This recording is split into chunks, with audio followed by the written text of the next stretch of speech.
નમસ્કાર વિદ્યાર્થી મિત્રો, નીલકંઠ વિદ્યાપીઠમાં આપ સૌનું હાર્દિક સ્વાગત છે. આપણે ગયા લાસ્ટ લેક્ચરની અંદર સંતુલનમાં વીક એસિડ અને સ્ટ્રોંગ એસિડના મિશ્રણની pH કેવી રીતે ગણતરી કરવી શીખ્યા અને સાથે સાથે બે વીક એસિડ અથવા તો બે વીક બેઝ આપેલા હોય તેની pH ની કઈ રીતે ગણતરી કરી શકાય.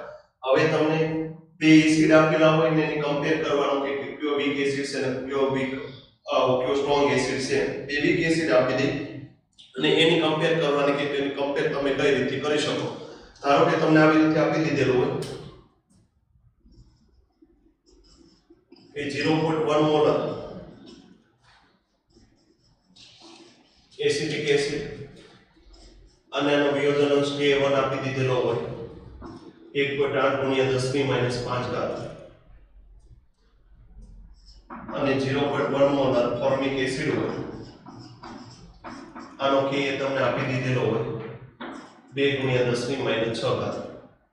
અને તમે કમ્પેર કરવાનું કે ઓર્ગેનિક કેમિસ્ટ્રી ની અંદર તમે કમ્પેર કરો તો ઓર્ગેનિક ની અંદર ફોર્મિક એસિડ છે એ એસિટિક એસિડ કરતા વધારે સ્ટ્રોંગ છે, પરંતુ અહીંયા તમને સાંદ્રતા આપી દીધેલી છે, આયનીકરણ અંશ આપ્યો છે, સંતુલન અચળાંક આપી દીધેલો છે, સાંદ્રતા આપી દીધેલી છે અને સંતુલન અચળાંક K નું મૂલ્ય આપી દીધેલું હોય ત્યારે તમે કઈ રીતે કમ્પેર કરી શકો. ત્યારે તમારે S+ ની સાંદ્રતા મેળવવી પડે. S+ ની સાંદ્રતા કઈ રીતે મેળવવી તો આપણને ખ્યાલ છે કે ભાઈ એસિટિક એસિડ છે, એસિટિક એસિડ નું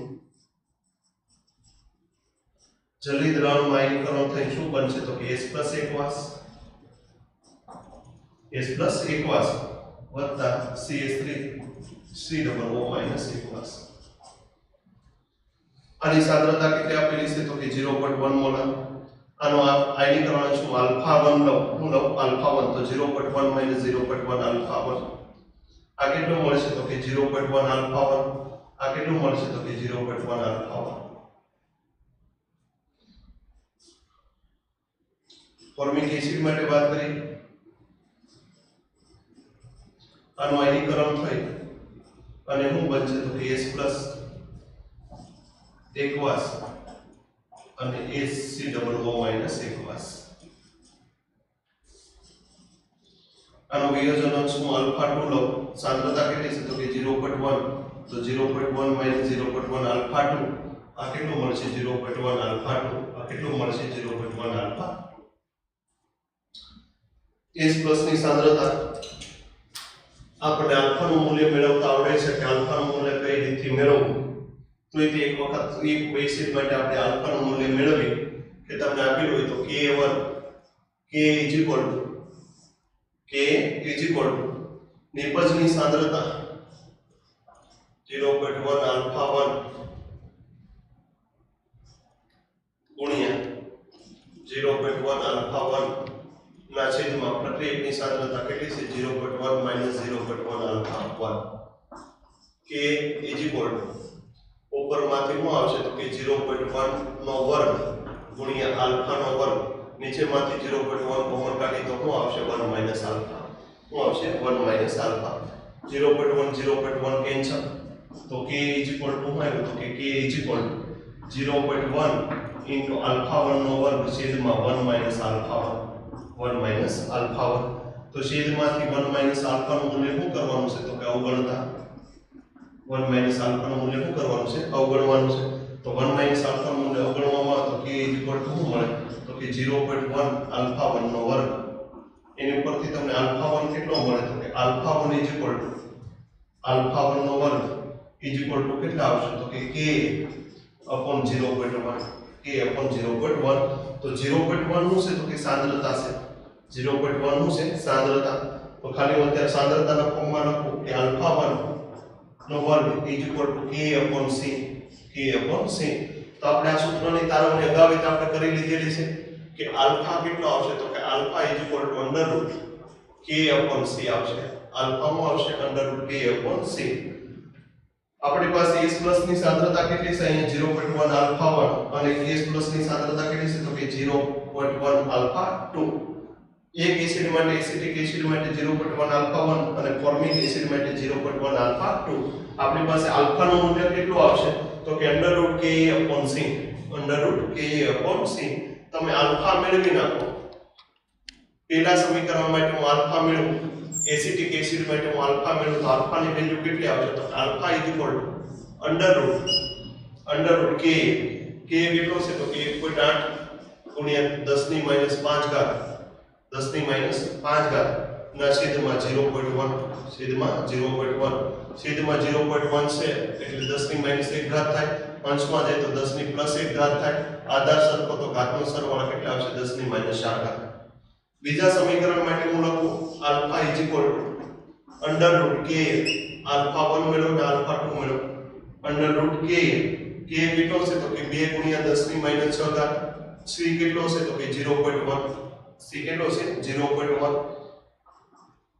છેદમાં 10 ની 0.1 એટલે 10 ની -1 ઘાત 10 ની -1 ઘાત છે અંશમાં જાય તો 10 ની +1 ઘાત તો શું આવશે તો કે 2 ગુણ્યા 10 ની -5 ઘાત શું આવશે 2 ગુણ્યા 10 ની -5 ઘાત તો આલ્ફા 1 અને આલ્ફા 2 ની અંદર તમે જો આલ્ફા 1 અને આલ્ફા 2 તો આલ્ફા 1 અને આલ્ફા 2 માંથી કોણ મોટું છે તો કે આલ્ફા 1 ગ્રેટર ધેન આલ્ફા 2 મૂલ્ય તમે કાઢજો વર્ગમૂળ કાઢજો એટલે તમને ખ્યાલ આવશે કે alpha 1 greater than alpha 2 alpha 1 greater than alpha 2 પહેલા સમીકરણ માટે S+ ની સાંદ્રતા તમે જો શું છે તો કે 0.1 આલ્ફા 1 અને બીજા સમીકરણ માટે S+ ની સાંદ્રતા જો તો શું છે તો કે 0.1 આલ્ફા 2 તો અહીં આલ્ફા 1 મોટો છે તો આ ગુણાકાર તે મોટો આવશે આલ્ફા 1 મોટો છે તે ગુણાકાર તે કેવો આવશે મોટો અને આલ્ફા 2 નાનો છે તો ગુણાકાર કેવો આવશે નાનો જેમાં S+ ની સાંદ્રતા વધારે હોય જેમાં S+ ની સાંદ્રતા કેવી હોય વધારે હોય જેની S+ ની સાંદ્રતા વધારે હોય એ એસિડની એસિડિકતા વધારે હોય એસિડની એસિડિકતા કેવી હોય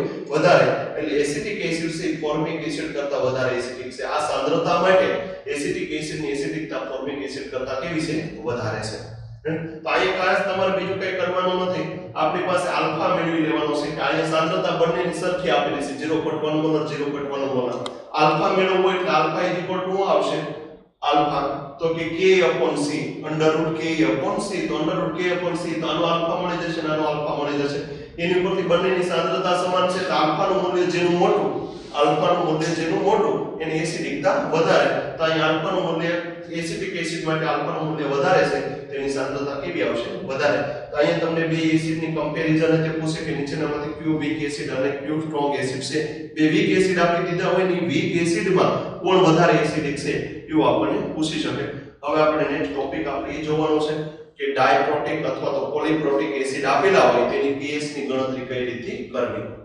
calculation of pH for polyprotic acid and base તો પોલીપ્રોટિક એસિડ કોને કહેવાય આપણે અત્યાર સુધી જે કઈ એસિડોની વાત કરી કે ભાઈ CH3 COOH તો કેટલા S+ આપે તો એક S+ આપે તો મોનોપ્રોટિક અથવા મોનોબેઝિક એસિડ થાય આ કેટલા S+ આપશે તો એક S+ તો આનો મોનોબેઝિક એસિડ થાય HCl કેટલા S+ આપશે તો એક S+ આપશે તો મોનોબેઝિક એસિડ થાય NH4OH ની વાત કરી બેઝ ની વાત કરી તો NH4OH આ કેટલા OH આપશે તો એક OH આપશે તો મોનો એસિડિક એસિડ થાય આ બધા એક S+ અથવા તો એક OH આપીએ કે આપણે એવા એસિડ ની વાત કરવાની છે કે એવા બેઝ ની વાત કરવાની છે જે એક કરતા વધારે S+ આપી શકે અથવા તો એક કરતા વધારે S+ સ્વીકારી શકે એવા એસિડ અથવા એવા બેઝ ને પોલીપ્રોટિક એસિડ અથવા તો પોલીપ્રોટિક બેઝ કહે છે હવે પોલીપ્રોટિક એસિડ અને પોલીપ્રોટિક બેઝ માટે આપણે જ્યારે રાસાયણિક પ્રક્રિયા લખી ત્યારે ખૂબ જવાબદારીપૂર્વક લખવી પડે કે એમાં ભૂલ થવાની શક્યતાઓ પૂરેપૂરી વધારે છે ધારો કે પોલીપ્રોટિક એસિડ તરીકે હું કાર્બોનિક એસિડ લઉં H2CO3 આપણને ખબર છે કે આ 2S+ આપીએ કે તો આનું આયનીકરણ કરવામાં આવે તો આનું આયનીકરણ ડાયરેક્ટ નહીં થાય આનું આયનીકરણ કઈ રીતથી થશે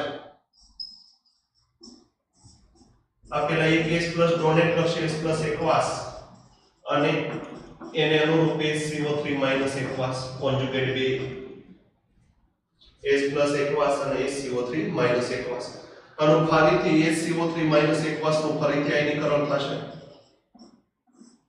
અને શું બનાવશે તો કે S+ એકવાસ અને CO3 -2 એકવાસ આપણે ડાયરેક્ટ રિએક્શન નહીં લખીએ કે H2CO3 2S+ CO3 -2 એકવાસ આ બે સ્ટેપમાં સર્વે આખી પ્રક્રિયા લખવી પડશે આનો આયનિક સંતુલનાંક Ka1 આનો સંતુલનાંક શું આવશે Ka2 આનો વિયોજન અંશ આલ્ફા 1 હોય તો આનો વિયોજન અંશના અથવા તો આયનીકરણ અંશ કેટલો આવશે આલ્ફા 2. આનો આયનીકરણ અંશ આલ્ફા 1 હોય તો આનો આયનીકરણ અંશ શું હશે આલ્ફા 2. હવે એક વસ્તુ યાદ રાખજો, પોલીપ્રોટિક એસિડમાં K1 ની વેલ્યુ K2 કરતા ખૂબ એટલે ખૂબ વધારે હશે, કારણ કે આનું પ્રથમ આયનીકરણ કરતા દ્વિતીય આયનીકરણ થવું ખૂબ એટલે ખૂબ મુશ્કેલ છે. પ્રથમ આયનીકરણમાંથી દ્વિતીય આયનીકરણ થવું ખૂબ મુશ્કેલ છે. વિજ્ઞાનની દ્રષ્ટિએ એનું કારણ જોઈએ તો અહીં SiO3 માઈનસ છે, ઋણાયન છે, કોઈ તે ઋણાયન છે, ઇલેક્ટ્રોનની ઉણપ ધરાવતો ભાગ છે ને એમાંથી પાછા ઇલેક્ટ્રોન ગુમાવવો ખૂબ મુશ્કેલ પડે, કેન્દ્રગામી બળ વધારે હોય એટલે આમાંથી S+ સરળતાથી ગુમાવી શકશે નહીં, એનું પ્રોટોનેશન સરળતાથી થશે નહીં, એટલે Ka1 ની વેલ્યુ Ka2 કરતા ખૂબ એટલે ખૂબ વધારે છે. બીજો એકાદો એસિડ લઈ H2S, hydrogen sulphide. Hydrogen sulphide આપણને ખ્યાલ છે ડાઇપ્રોટિક એસિડ છે. હાઇડ્રોજન સલ્ફાઇડ કેવો છે? ડાઇપ્રોટિક એસિડ H2S. આમાંથી પહેલા H+ આનું આયનીકરણ થાય તો H+ એકવાસ અને SS- એકવાસ. આનો સંતુલન સ્વરૂપ K1 લો. આ SS- એકવાસ નું ફરીથી આયનીકરણ થશે અને હું બનાવશે તો કે S+ એકવાસ અને S-2 એકવાસ. K2 ખ્યાલ છે K1 greater than K2. K1 ની વેલ્યુ K2 કરતા ખૂબ એટલે ખૂબ વધારે હશે. આ બંને મેં લીધા ડાઇપ્રોટિક એસિડ ની વાત કરી કે ડાઇપ્રોટિક એસિડ આપણે કાર્બોનિક એસિડ લીધા, સલ્ફોનિક એસિડ બોલા, હાઇડ્રોજન સલ્ફાઇડ લીધું, હાઇડ્રોજન સલ્ફાઇડ. હવે ધારો કે ટ્રાઇપ્રોટિક એસિડ લઈએ. આ બધા પોલીપ્રોટિક એસિડ જ છે. ટ્રાઇપ્રોટિક એસિડ લઈ, ટ્રાઇપ્રોટિક એસિડ તરીકે H3PO4. H3PO4 આપણને ખબર છે એના જલીય દ્રાવણમાં 3S+ આપશે. આનું પ્રથમ આયનીકરણ થાય તો પ્રથમ આયનીકરણથી આપણને શું મળશે તો કે H+ એકવાસ અને H2PO4 એકવાસ. આ H2PO4 નું ફરીથી આયનીકરણ થશે અને આનું આયનીકરણ થઈને આપણને શું મળશે તો કે H+ એકવાસ અને SPO4 -2 એકવાસ. આનું ફરીથી જે આયનીકરણ થશે કોનું તો કે SPO4 -2 એકવાસ નું ફરીથી આયનીકરણ થઈને શું બનશે તો કે ફરીથી આયનીકરણ થઈ અને S+ એકવાસ અને PO4 -3 એકવાસ. આનો સંતુલન અસના K1, આનો K2 અને આનો K3 લેવામાં આવે તો K1 greater than K2 અને K2 નું મૂલ્ય greater than K3. કદાચની એવું પણ બને કે આનું આગળ આયનીકરણ પોસિબલ નથી, પણ તોય તે પોઈન્ટમાં આવી ટકાવારી પ્રમાણે થોડું ઘણું અંશે આયનીકરણ થઈ શકે. એટલે તો અહીં K1 પેલું આયનીકરણ કરતા બીજું આયનીકરણ, પેલું આયનીકરણ અસના સંતુલન અસના K1 greater than K2 આની કરતા ખૂબ મોટો હશે અને K1 K3 કરતા તો ખૂબ એટલે ખૂબ મોટો હશે. એટલે તો આપણે અહીંયા જોઈએ કે પોલીપ્રોટિક એસિડ માટે તમે રિએક્શન પહેલા તો આપણને લખતા આવડતી હોય છે કે રિએક્શન કઈ રીતે લખવી. તો રિએક્શન એસિડ માટે મેં તમને ડાઇપ્રોટિક અને ટ્રાઇપ્રોટિક એસિડ લીધા. એટલે અહીંયા એક કરતા વધારે H+ આપી શકે અથવા તો એક કરતા વધારે H+ સ્વીકારી શકે અને પોલીપ્રોટિક એસિડ અથવા તો પોલીપ્રોટિક બેઝ કહેવાય. આપણે એસિડ માટે રિએક્શન લખી, હવે બેઝ માટે રિએક્શન લખવી તો બેઝ માટે રિએક્શન લખવામાં ભૂલ થવાની પોસિબિલિટી ખૂબ એટલે ખૂબ વધારે છે. એમાં ભૂલ થવાની શક્યતાઓ રહે છે. તો ભૂલ ન થાય એ માટે કે તમને ધારો કે હાઇડ્રાઝિન આપી દીધેલું હોય કે હાઇડ્રાઝિન માટે તમારે રિએક્શન લખવાનું હોય. હાઇડ્રાઝિન બેઝ છે, હાઇડ્રોજન બેઝ છે, અહીંયા નાઇટ્રોજન પાસે લોન પેર છે તો નાઇટ્રોજન છે 2S+ આ નાઇટ્રોજન 1S+ સ્વીકારશે અને આ નાઇટ્રોજન 1S+ સ્વીકારશે અને H2O સાથે રિએક્શન કરવામાં આવે. H2O સાથે રિએક્શન થવાથી શું બનાવશે તો કે NH2 બોન્ડ NH3+ 1S+ સ્વીકારશે વત્તા OS - એકવાસ. આ બેઝ છે અને મેટાબોલિક સંતુલન Kb1 NH2 બોન્ડ NH3+ આની પાસે હજી નાઇટ્રોજન પાસે લોન પેર છે, આ નાઇટ્રોજન પાસે લોન પેર છે તો હજી એક H+ સ્વીકારી શકે. તો હજી એક H+ સ્વીકારશે તો શું બનાવશે તો કે NH3+ બોન્ડ NH3+ એ જે આમાંથી H2O માંથી H+ સ્વીકારશે NH3+ bond NH3+ aqueous plus OS minus aqueous. આનો આપણે સંતુલનમાં KB2 લઈ. શું લઈ? KB2.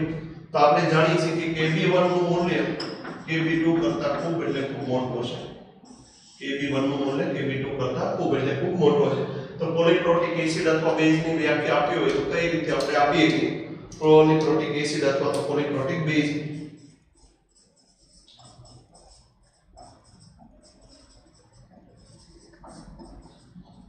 પોલીપ્રોટિક એસિડ અથવા તો પોલીપ્રોટિક બેઝ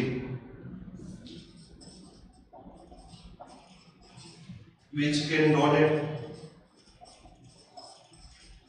અથવા તો હું કરીએ કે accept which can donate અથવા તો accept more than એક કરતા વધારે more than 1 H plus ion more than 1 H plus ion કે જે એસિડ અથવા બેઝ એક કરતા વધારે H પ્લસ મેળવી શકે અથવા તો H પ્લસ ગુમાવી શકે એને પોલીપ્રોટિક એસિડ અથવા તો પોલીપ્રોટિક બેઝ કહેવાય. જે ગુમાવશે એને પોલીપ્રોટિક એસિડ કહેવાશે અને જે મેળવશે એને પોલીપ્રોટિક બેઝ કહેવાય.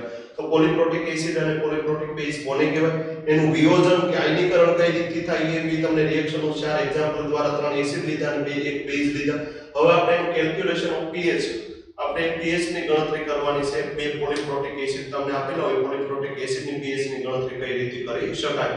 ખૂબ એટલે ખૂબ સમજવા લાયક ટોપિક છે. આપણે એની ગણતરી કરીને લાસ્ટ સ્ટેપ જ આપણે યાદ રાખવાનું છે. દાખલાની અંદર પૂછવાની શક્યતાઓ ખૂબ ઓછી છે. અત્યાર સુધીમાં ક્યારેક પૂછાય છે, બાકી પૂછાતા નથી, પણ પૂછાય તો એની ગણતરી તે ખૂબ એટલે ખૂબ સરળ છે. તો આપણે પોલીપ્રોટિક એસિડ માટે pH કઈ રીતે ગણતરી કરવી શીખીએ. આપણે પોલીપ્રોટિક એસિડની pH ની ગણતરી કરવાની છે. તો પોલીપ્રોટિક એસિડ માટે H2A એકવાસ પોલીપ્રોટિક એસિડ તરીકે H2 લઈ H2A નું આયનીકરણ થઈ અને શું બનશે તો કે H પ્લસ એકવાસ અને HA માઈનસ એકવાસ. HA માઈનસ એકવાસ નું ફરીથી આયનીકરણ થશે અને શું બનશે તો કે ફરીથી આયનીકરણ થઈ અને H પ્લસ એકવાસ અને A માઈનસ 2 એકવાસ. આવી રીતે આપણને રિએક્શન લખતા આવડે છે કે આવી રીતે રિએક્શન લખાય. હવે ધારો કે આની શરૂઆતની સાંદ્રતા C હોય એમાંથી X નું વિયોજન થાય આયનીકરણ થાય તો C - X તો આ કેટલું મળશે આપણને X આ કેટલું મળશે X. આનું ધારો કે Y જેટલું આયનીકરણ થશે તો આ કેટલું આવશે તો કે X - Y આ કેટલું મળશે Y અને આ કેટલું મળશે Y. હવે આપણે જાણીએ છીએ કે આ એક જ દ્રાવણ છે. એક જ દ્રાવણની અંદર બે જુદી જુદી HA માઈનસ ની સાંદ્રતા બે જુદી જુદી હોઈ શકે નહીં. તો અહીંયા કેટલી છે X - Y તો અહીંયા કેટલી મળશે તો કે X - Y જેટલી મળશે. કેટલી મળશે X - Y જેટલી. હવે એક જ દ્રાવણમાં X પ્લસ ની સાંદ્રતા અલગ અલગ હોઈ શકે નહીં. તો X પ્લસ ની સાંદ્રતા અહીંયા કેટલી હશે તો કે X પ્લસ Y અને અહીંયા કેટલી હશે X પ્લસ Y. તો પહેલા સમીકરણ માટે મારે સંતુલનાંશના K1 લખવો હોય આનું સંતુલનાંશના K1 કહો અને આનું સંતુલનાંશના K2 લખો તો K1 શું લખીએ કે K1 નિપજની સાંદ્રતા કેટલી છે તો કે X પ્લસ Y ગુણ્યા X minus Y X plus Y ગુણ્યા X માઈનસ Y છેદમાં પ્રક્રિયકની સાંદ્રતા કેટલી આવશે C માઈનસ X. K2 માટે મારે આ સમીકરણ લખવું હોય તો K2 માટે હું લખીએ કે નિપજની સાંદ્રતા કેટલી છે તો કે X plus Y into Y છેદમાં પ્રક્રિયકની સાંદ્રતા કેટલી છે તો કે X માઈનસ Y. પ્રક્રિયકની સાંદ્રતા કેટલી છે X માઈનસ Y. હવે અહીં આપણે ખૂબ જાણીએ છીએ, ખૂબ સારી રીતે જાણીએ છીએ કે H2A કેવો એસિડ છે તો કે ડાયપ્રોટિક એસિડ છે. H2A ડાયપ્રોટિક એસિડ સાથે સાથે વીક એસિડ એ થશે. H2A કેવો એસિડ હશે વીક એસિડ.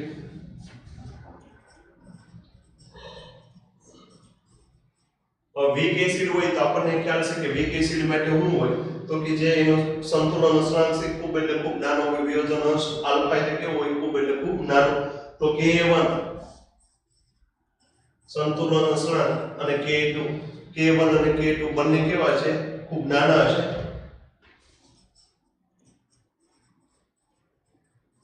K1 અને K2 ખૂબ કેવા છે નાના. અને આપણને ખ્યાલ છે કે K1 greater than K2 K1 છે K1 ની કિંમત છે K2 કરતા ખૂબ એટલે ખૂબ મોટી છે. આ પ્રથમ ડિસોસિએશન છે એટલે કે પ્રથમ આયનીકરણ છે અને આ દ્વિતીય આયનીકરણ છે. તો પ્રથમ આયનીકરણની સાપેક્ષમાં દ્વિતીય આયનીકરણ છે એને આપણે નેગ્લેક્ટ કરી શકીએ અને આપણે અવગણી શકીએ. તો આ K1 K2 કરતા ખૂબ એટલે ખૂબ મોટું છે. તો K1 ની સાપેક્ષમાં K2 ખૂબ એટલે ખૂબ નાનો છે. તો આપણે બીજું આયનીકરણ થાય છે, દ્વિતીય વિયોજન થાય છે, આપણે એને અવગણી શકીએ. ડિસોસિએશન છે દ્વિતીય, એને આપણે અવગણી શકીએ. પહેલાની સાપેક્ષમાં બીજા શું કરી શકીએ? અવગણી શકીએ. તો સેકન્ડ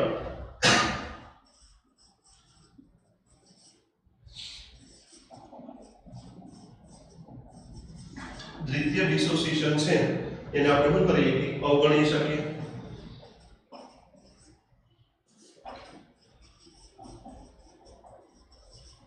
પહેલાની સાપેક્ષમાં દ્વિતીય જે વિયોજન થાય છે એને અવગણી શકીએ. અને આપણને ખ્યાલ છે કે x અને y ની કમ્પેરમાં K1 ખૂબ એટલે ખૂબ મોટો છે. K1 કેવો છે? ખૂબ એટલે ખૂબ મોટો છે. તો x અને y ની કમ્પેરમાં y છે x કરતા ખૂબ એટલે ખૂબ નાનો છે. y છે x કરતા કેવો છે? x કરતા ખૂબ એટલે ખૂબ નાનો. તો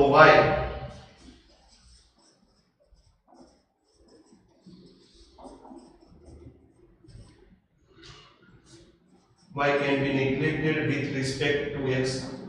y ની સરખામણીમાં x ને આપણે નેગ્લેક્ટ કરી શકીએ. તો x y એમાંથી y ને અવગણવામાં આવે તો આપણે શું લખીએ કે x અને x y આમાંથી y ને અવગણવામાં આવે તો શું લખીએ કે x.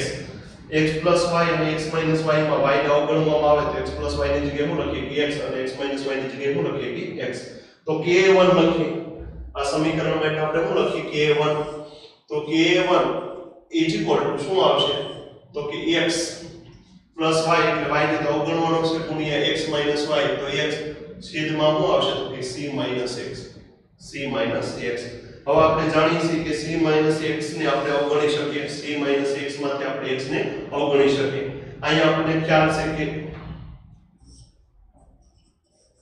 K1 છે. K1 એટલે શું છે? પ્રથમ આયનીકરણ અચળાંક. પ્રથમ સંતુલન અચળાંક છે. પ્રથમ સંતુલન અચળાંકની વેલ્યુ કેવી છે? તો કે સ્મોલ હશે. K1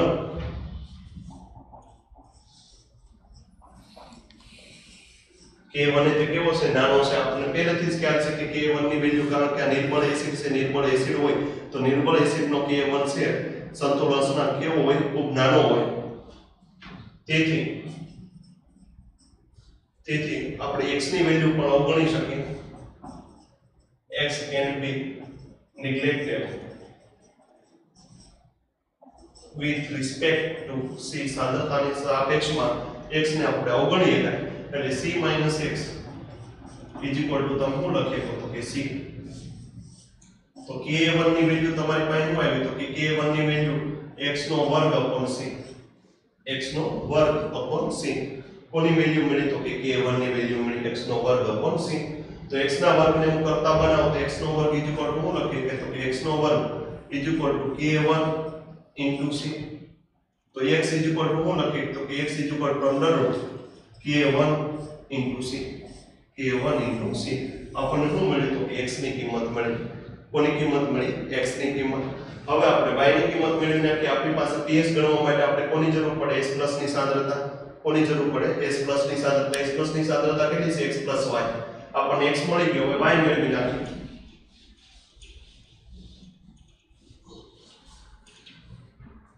y કઈ રીતે મળશે? તો અહીં આપણને ખબર છે x + y ના સંદર્ભમાં આપણે y ને અવગણીએ કે x - y ના સંદર્ભમાં y ને અવગણીએ. તો K2 y ની કિંમત અવગણવામાં આવે તો શું આવશે? x * y ના છેદમાં x. x કેન્સલ એટલે કેટલો આવશે? y. એટલે y આપણને શું મળ્યું? K2 મળ્યું. શું મળ્યું? K2. આપણી પાસે S+ ની સાંદ્રતા, ટોટલ S+ ની સાંદ્રતા આપણી પાસે કેટલી છે? તો કે x + y. ટોટલ S+ ની સાંદ્રતા કેટલી છે? x + y. તો x + y આપણી પાસે સાંદ્રતા છે. x કેટલો છે? તો √ K1 c + y કેટલો છે? તો કે K2 જેટલો. y કેટલો છે? K2 જેટલો. તો આપણે આવી રીતથી આપણે S+ ની સાંદ્રતા મળી જાય, S+ ની સાંદ્રતા આપણને મળી ગયેલી હોય તો આપણે S+ ની સાંદ્રતા પરથી આપણે pH મેળવીએ કે આપણી પાસે આવા કોઈ પોલીપ્રોટિક એસિડ આપેલા હોય તો પોલીપ્રોટિક એસિડ માટે તમને S+ ની સાંદ્રતા કેટલી મળશે તો કે S+ ની સાંદ્રતા X+Y જેટલી મળશે. કેટલી મળશે? X+Y જેટલી. તો x ની વેલ્યુ કેટલી છે તો કે K1C1 વત્તા શું મળશે K2 જેટલી. અહીં K2 નું મૂલ્ય ખૂબ એટલે ખૂબ નાનું હશે તો આ મૂલ્યને તમે અવગણતા તો S+ ની સાંદ્રતા તમને કેટલી મળશે તો કે √K1 C જેટલી. આની ઉપરથી તમે pH log H+ ની સાંદ્રતા છેદમાં ટુ ધ બેઝ 10 આની પરથી તમે pH ની ગણતરી કરી શકો. આ સૂત્ર વાપરીને તમારે pH ની તમને કોઈ પોલીપ્રોટિક એસિડ આપેલો હોય એની pH ની ગણતરી કરવી તો √K1 C એની ઉપરથી તમે ગણતરી કરી શકો. આપણે એક એક્ઝામ્પલ દ્વારા આની ગણતરી શીખીએ. કાર્બોનિક એસિડ એ જે વીક ડાયપ્રોટિક એસિડ આપણને ખ્યાલ છે કાર્બોનિક એસિડ છે એ નિર્બળ ડાયપ્રોટિક એસિડ છે. એમ K1 ની વેલ્યુ આપી દીધેલી છે અને K2 ની વેલ્યુ આપી દીધી. તો calculate the pH of A solution down ની pH ની ગણતરી કરવાની છે જ્યારે H2CO3 ની સાંદ્રતા તમને 0.25 મોલર આપેલી હોય ત્યારે. હવે તમે જો તમને K1 ની વેલ્યુ આપી દીધેલી છે. K1 કેટલું છે 4 × 10⁻⁷ અને K2 ની કિંમત આપી દીધેલી છે. કેટલી આપેલી છે 7 × 10⁻11. આ બંનેની ઘાતની કમ્પેર કરવામાં આવે તો K1 છે K2 કરતા 10000 ગણો મોટો છે. 10⁻11 ના છેદમાં 10⁻10 બોલો 10⁻7 ના છેદમાં 10⁻11 એટલે 10⁻4 એટલે 10000. તો K1 છે K2 કરતા 10000 ગણો વધારે મોટો છે એટલે આપણને ખ્યાલ આવે કે K1 ની વેલ્યુ K2 કરતા ખૂબ એટલે ખૂબ વધારે હોય. તો દ્રાવણની pH ની ગણતરી કરવાની છે તો pH ની ગણતરી કઈ રીતે કરીએ તો તમારી પાસે સૂત્ર છે કે S+ ની સાંદ્રતા આપણે જે શીખ્યા એ પ્રમાણે K1 C વત્તા K2 K1 √K1 C. K1 ની કિંમત કેટલી છે તો કે K1 ની કિંમત 4 × 10⁻⁷ C ની કિંમત કેટલી છે 0.25 વત્તા આની કિંમત કેટલી છે તો કે 7 × 10⁻11. આ કિંમત આપણે અવગણવાની છે. આ કિંમત અવગણવામાં આવે 4 × 0.25 એટલે કેટલા આવશે 1 એટલે 10⁻⁷. કેટલા આવશે 10⁻⁷. તો S+ ની સાંદ્રતા 10⁻⁷ એટલે તમે આને આમ લખી શકો 10 × 10⁻⁶.